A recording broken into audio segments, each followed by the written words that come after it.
दोस्तों, कहानी का नाम है विधाता। दिल को दहला देने वाली कहानी। चीनी के खिलौने। पैसे में दो खेल लो, खिला लो, टूट जाए तो खा लो। पैसे में दो, सुरीली आवाज में यह कहता हुआ खिलौने वाला एक छोटी सी घंटी बजा रहा था। उसकी आवाज़ सुनते ही त्रिवेणी बोल उठी, माँ पैसे दो, खिलौने लूँगी। आज पैसा नहीं है बेटी, एक पैसा। माँ हाथ जोड़ती हूँ। नहीं है त्रिवेणी, दूसरे दिन ले लेना। त्रिवेणी के मुख पर संतोष की झलक दिखलाई दी। उसने खिड़की से पुकार कर कहा, एक खिलौने वाले, आज पैसे नहीं है, कल आना, चुप रहे। ऐसी बात भी कहीं कही जाती है? उसकी माँ ने भुनभुनाते हुए कहा। 3 वर्ष की त्रिवेणी की समझ में नहीं आया, किंतु उसकी माँ अपने जीवन के अभाव का पर्दा दुनिया के सामने खोलने से हिचकिचाती थी। कारण ऐसा सूखा विषय केवल लोगों के हंसने के लिए ही होता है। और सचमुच वह खिलौने वाला मुस्कुराता हुआ अपनी घंटी बजाकर चला गया। संध्या हो चली थी। लज्जावती रसोई में भोजन बना रही थी। दफ्तर से उसके पति के लौटने का समय था। आज घर में कोई तरकारी नहीं थी, पैसे भी नहीं थे। विजय कृष्ण को सूखा भोजन ही मिलेगा। लज्जा रोटी बना रही थी और त्रिवेणी अपने बाबूजी की प्रतीक्षा कर रही थी। माँ, बड़ी तेज भूख लगी है, कातर वाणी में त्रिवेणी ने कहा। बाबूजी को आने दो, उन्हीं के साथ भोजन करना, अब आते ही होंगे, लज्जा ने समझाते हुए कहा। कारण एक ही थाली में त्रिवेणी और विजय कृष्ण साथ बैठकर नित्य भोजन करते थे और उन दोनों के साथ भोजन कर लेने पर उसी थाली में लज्जावती टुकड़ों पर जीने वाले अपने पेट की ज्वाला को शांत करती थी। जूठन ही उसका सुहाग था। लज्जावती ने दीपक जलाया। त्रिवेणी ने आंख बंद करके दीपक को नमस्कार किया, क्योंकि उसकी माता ने प्रतिदिन उसे ऐसा करना सिखाया था। द्वार पर खटका हुआ विजय दिन भर का थका लौटा था। त्रिवेणी ने उछलते हुए कहा, माँ, बाबूजी आ गए। विजय कमरे के कोने में अपना पुराना छाता रखकर खूंटी पर कुर्ता और टोपी टांग रहा था। लज्जा ने पूछा, महीने का वेतन आज मिला ना? नहीं मिला, कल बटेगा, साहब ने बिल पास कर दिया। हताश स्वर में विजय कृष्ण ने कहा। लज्जावती चिंतित भाव से थाली परोसने लगी। भोजन करते समय सूखी रोटी और दाल की कटोरी की ओर देखकर विजय न जाने क्या सोच रहा था। सोचने दो, क्योंकि चिंता ही दरिद्रों का जीवन है और आशा ही उनका प्राण। किसी तरह दिन कट रहे थे। रात्रि का समय था। त्रिवेणी सो गई। लज्जा बैठी थी। देखता हूँ इस नौकरी का भी कोई ठिकाना नहीं। गंभीर आकृति बनाते हुए विजय कृष्ण ने कहा, क्यों, क्या कोई नई बात है? लज्जावती ने अपनी झुकी हुई आंखें ऊपर उठाकर एक बार विजय की ओर देखते हुए पूछा। बड़ा साहब मुझसे अप्रसन्न रहता है। मेरे प्रति उसकी आंखें सदैव चढ़ी रहती।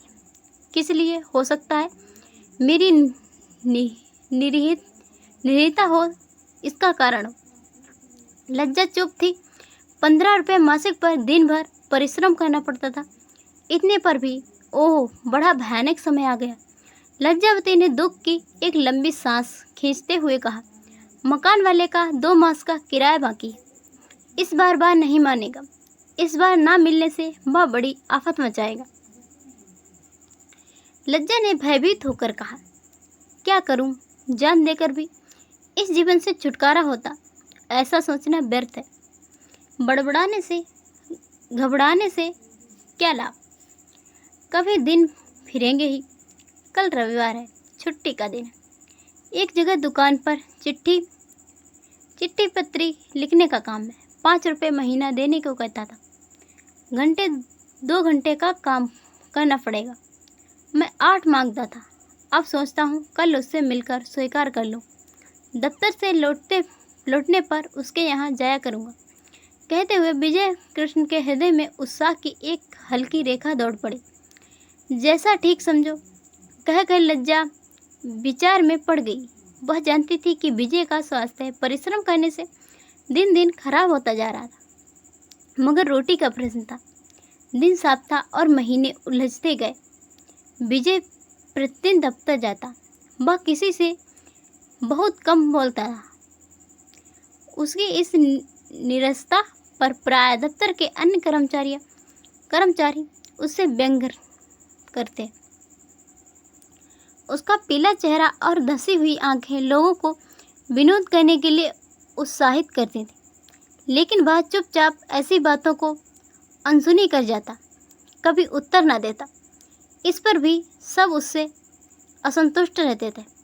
विजय के जीवन में आज एक अनहोनी घटना हुई। वह कुछ समझ नहीं सका। मार्ग में उसका पैर आगे न बढ़ते उसको आंखों के सामने चिंगारियां झलमलाने लगी। मुझसे क्या अपराध हुआ? कई बार उसने मन में ही प्रश्न किए। घर से दफ्तर जाते समय बिल्ली ने रास्ता काटा था। आगे चलकर खाली घड़ा दिखाई पड़ा था। इसीलिए तो सब अपशगुनों ने मिलकर आज उसके भाग्य का फैसला कर दिया था। साहब बड़ा अत्याचारी है। क्या गरीबों का पेट काटने के लिए पूंजीपतियों का आविष्कार हुआ? ना सो इनका। वह कौन सा दिन होगा जब रुपयों का अस्तित्व संसार से मिट जाएगा। भूखा मनुष्य दूसरे के सामने हाथ ना फैला सकेगा। सोचते हुए विजय का माथा घूमने लगा। वह मार्ग में गिरते गिरते संभल गया। सहसा उसने आंखें उठाकर देखा। वह अपने घर के सामने आ गया था। बड़ी कठिनाई से वह घर में घुसा। कमरे में आकर धम्म से बैठ गया। लज्जावती ने घबरा कर पूछा, तबीयत कैसी है? जो कहा था वही हुआ।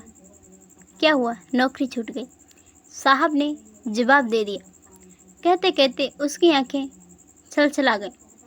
विजय की दशा पर लज्जा को रुलाई आ गई। उसकी आंखें बरस पड़ी।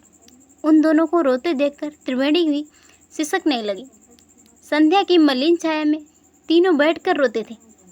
इसके बाद शांत होकर विजय ने अपनी आंखें पोंछी। लज्जावती ने अपनी और त्रिवेणी की, क्योंकि संसार में एक और बड़ी शक्ति है जो इन सब शासन करने वाली चीज़ों से कहीं ऊंची है, जिसके भरोसे बैठा हुआ मनुष्य आंख फाड़कर अपने भाग्य की रेखा को देखा करता है। दोस्तों, वीडियो पसंद आई हो तो वीडियो को लाइक और शेयर कीजिए। चैनल पर नए हो तो चैनल को सब्सक्राइब करना ना भूलें। मिलते हैं नेक्स्ट वीडियो में। तब तक के लिए प्यार भरा नमस्कार।